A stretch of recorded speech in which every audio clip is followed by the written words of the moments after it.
make of the news about Chris Wray and some of the comments that I made? Well, I think you're spot on, Dan, and you really raise a critical issue, which is the Republican attacks led by Donald Trump, including his statement today, are absolutely fallacious. They are completely unfounded and baseless, and they have no basis in reality. I mean, even just take, for example, that in Donald Trump's statement, he accused the FBI of impeaching him. The FBI has nothing to do with impeachment. That's Congress. He says that the search of Mar-a-Lago was unjustified. You did an excellent job of explaining all of the efforts that Donald Trump went to obstruct justice and to hold on to classified information.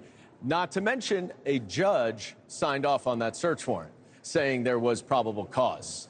Chris Wray has been a terrific FBI director under very difficult circumstances, appointed by Donald Trump, and has resisted all these calls, all these accusations of the weaponization of the FBI. And the reason why they are making these accusations, Dan, is to undermine the institution of the FBI. And that is exactly what has happened, as you cite all those Democrats who are saying that criminal charges are political. That is just not the way Chris Wray operated the FBI. And this is all done by Donald Trump in an effort to make himself look better. And that's everything that is going on with Chris Wray's resignation and Kash Patel's appointment. All right, let me take Donald Trump out of this for a moment, because it does seem suddenly Democrats love the FBI, right? And, you know, that wasn't always the case. And Democrats aren't particularly good in a lot of cases in supporting law enforcement in general.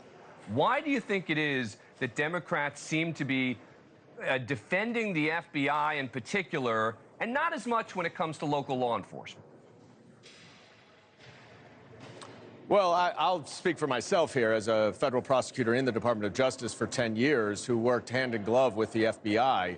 I have a tremendous amount of respect for the nonpartisan, apolitical work that the FBI does, that the career prosecutors do in the Department of Justice, and that local law enforcement does. And I think you put it exactly right. There are some bad apples, but I would not say Democrats do not support local law enforcement. I certainly do, and most of my colleagues that I talk to do. There have been some who I think went a little bit adrift with this whole defund the police movement, but that is old news now, and I think we recognize that, yes, there needs to be police reform. There needs to be additional mental health provisions to solve some of the root causes of crime, but we need our law enforcement to protect us and keep us safe. Well, I'm glad to hear you say that. Do you think that Kash Patel is going to get confirmed in the Senate?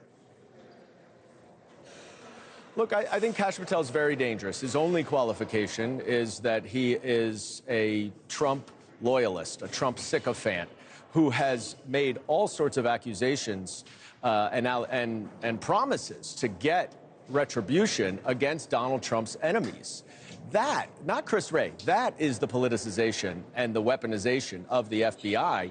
And Donald Trump is trying to gaslight the American people by claiming that Kash Patel is somehow qualified. He's not. And somehow appropriately will implement the rule of law and our justice system. Kash Patel is dangerous because his sole goal is retribution and revenge. And if he does that, Dan, that not only compromises those specific investigations of Donald Trump's political adversaries, but it undermines the entire criminal justice system altogether, including cases that have nothing to do with that. That is really dangerous, and I hope the Senate Republicans take very seriously their role of advice and consent. Just real quick, your prediction as to whether he's going to get confirmed. I don't have a prediction. I think the Senate Republicans have thus far shown that they are taking very seriously their responsibility of advice and consent and confirming nominees, and that they must and they will uphold the Constitution, not Donald Trump's wishes. Representative Goldman, it's good to see you again. It's been a long time. Thanks for coming on the program. Appreciate it. Thanks for watching. Go to joinnn.com to find NewsNation on your screen. And don't forget to click the red subscribe button below to get more of NewsNation's fact-driven, unbiased coverage.